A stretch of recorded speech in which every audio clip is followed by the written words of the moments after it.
حضرت عمر فاروق سے ملاقات ہوئی، ان سے اس آیت کا مطلب پوچھا، حضرت عمر نے اس کا مطلب بتایا اور چلے گئے. یہ سمجھے نہیں کہ ان کا مقصد کیا ہے. صدیق اکبر نظر آئے، ان سے بھی وہ آیت کا مطلب پوچھا. صدیق اکبر نے بھی آیت کا مطلب معنی بتائے اور تشریف لے گئے. اخیر میں سرکار دو عالم حضرت محمد الرسول اللہ صلی اللہ علیہ وسلم سے جب یہ آیت کا مطلب پوچھا تو آپ نے فرمایا ابو ہریرہ معلوم ہوتا ہے تو بھوکا ہے، چل میرے ساتھ رہو. آپ چبوترے سے یہاں لے کر آئے اپنے گھر کے پاس، اور ازواج مطہرات سے پوچھا گھر میں کچھ ہے کھانے کو؟ پورے گھروں سے جواب آیا کچھ نہیں ہے. یہ دو جہاں کے شہنشاہ کے گھر کا عالم تھا، جو خود بھوکے رہتے تھے اوروں کو کھلایا کرتے. ایک جگہ سے جواب یہ آیا کہ ایک دودھ کا پیالہ ہدیے میں آیا. آپ نے فرمایا وہی بھیج دو. اب یہ بھی تیار ہو رہے تھے پینے کے واسطے. حضور نے فرمایا ابو ہریرہ جاؤ اور جتنے اصحاب صفہ ہیں سب کو بلا لاؤ. وہ کہتے میری تو جان نکل گئی، یہ اتنا سا پیالہ یہ تو مجھے ہی بھوکے کو کافی نہیں ہوں گا، یہ 70 کو بلایا جا رہا ہے وہ بھی میرے ہاتھ سے. مطلب حکم تھا اللہ کے رسول صلی اللہ علیہ وسلم کا، ماننے بغیر چارہ گئے اور 70 کے 70 کو بلا لائے. مجھ سے کہا حضور نے ابو ہریرہ تم پلاؤ.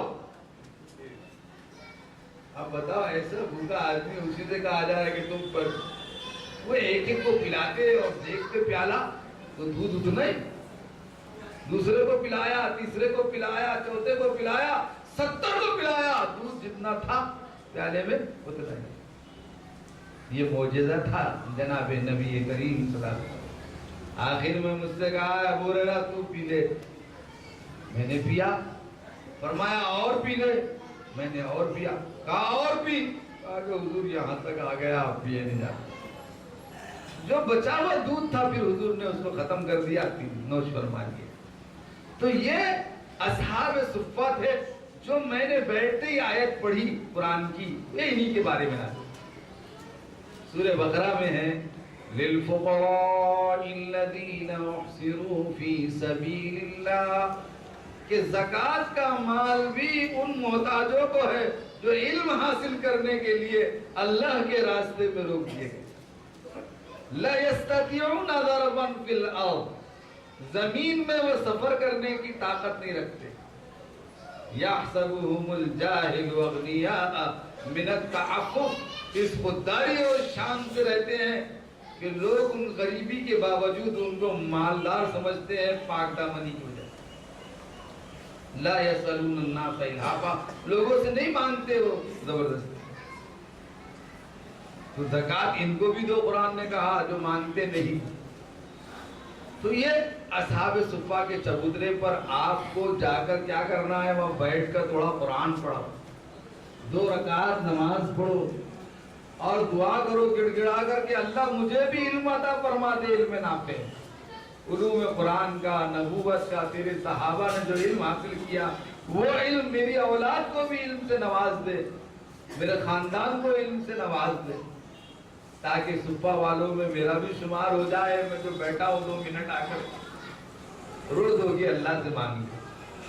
وہاں تو رحمت کے دروازے کھلے ہیں، آپ مانگیں گے اور نہیں سنی جائے گی، ایسا نہیں ہوتا. اس کے بعد آپ مسجد نبوی میں اور بھی چیزیں ہیں.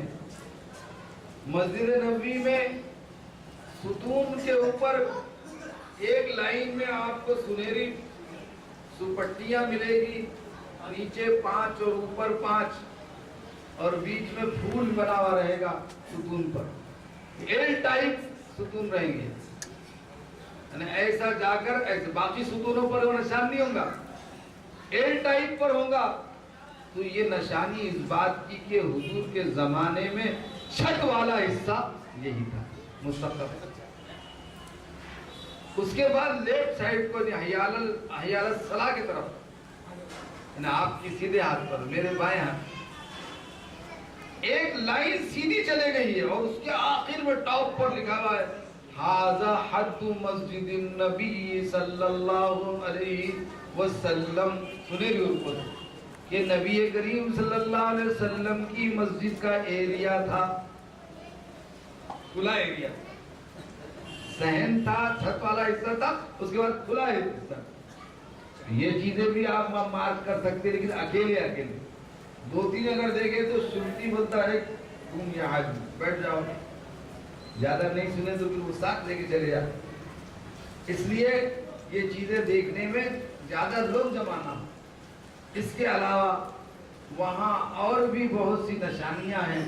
باب السلام کے اندر اب وہ نکال دیا انہوں نے، لائٹ کا ایک تاخ کے جیسا لائٹ کی وائرنگ جا رہی تھی وہاں سے، لیکن وہ نشانی تھی وہ ایک ترکی گورنمنٹ. اصل میں وہاں حضرت عباس ابن عبد المطلب حضور کے چچا کا مکان تھا، اور وہ جو نشانی تھی پرنالے کی طرح تھی. اس مکان پر ایک پرنالا تھا جس پر سے بارش کا پانی بہہ کر نیچے جاتا. عربی میں اس کو میزاب کہتے ہیں.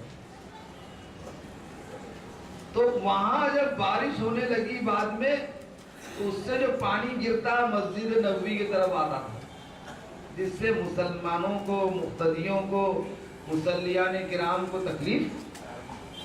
حضرت عمر کو جب یہ اطلاع دی گئی تو حضرت عمر نے فرمایا جاؤ وہ پرنالا وہاں سے نکال دو. اور صاحب مکان حضرت عباس موجود، کسی نے چڑھ کر امیر المومنین کا حکم ہے، اس کو توڑ دیا، نکال دیا پرنالے کو.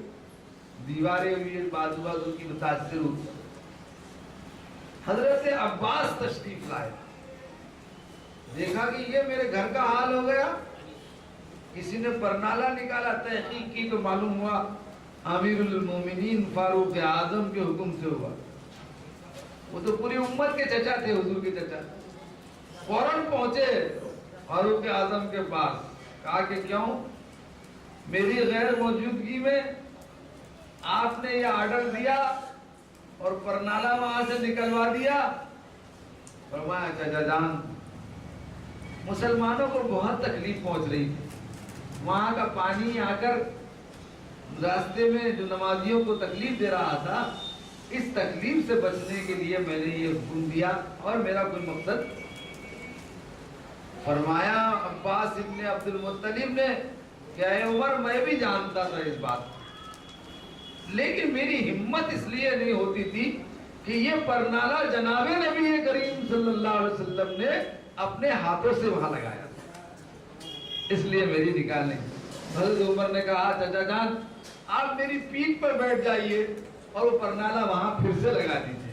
فرمایا آپ کیا فائدہ، اب نہیں لگاؤ. تو یہ بھی ایک وہاں چیز ہے دیکھنے کی.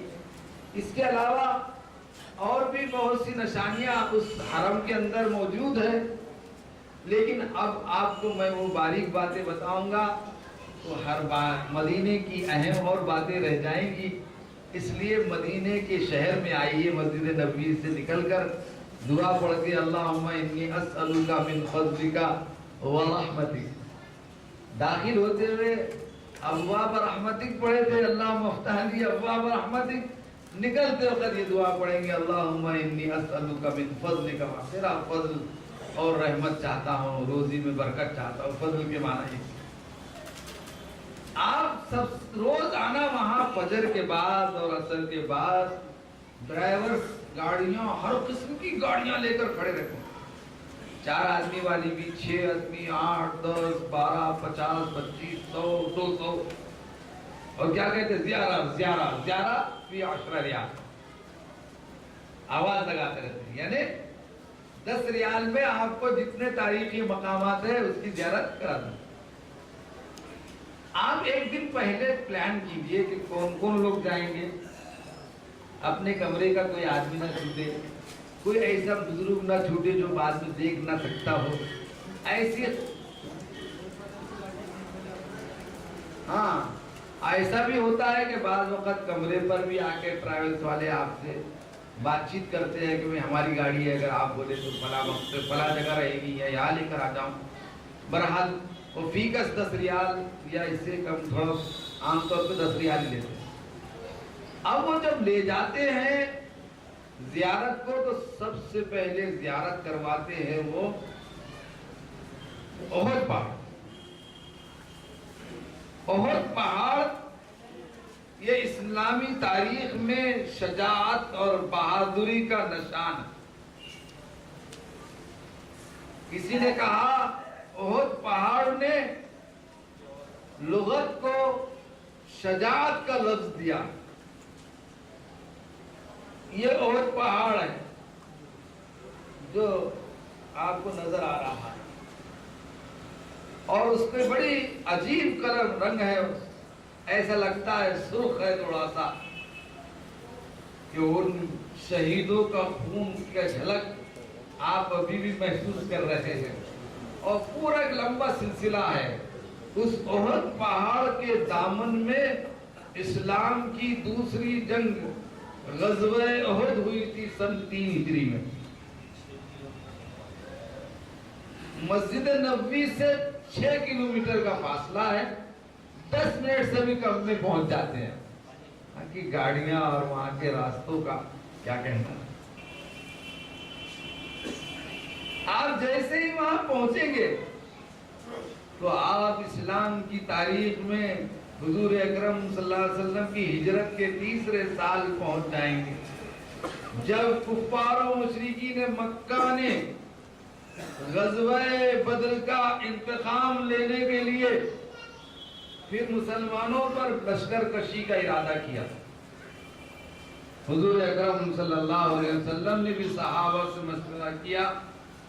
مشورہ کے مطابق اللہ کے رسول صلی اللہ علیہ وسلم نے احد پہاڑ پر وہاں تشریف لے گئے. ادھر سے آنے کا امکان تھا کفار و مشرکین کا. تو آپ نے ایک بہترین سپہ سالار کی طرح پورے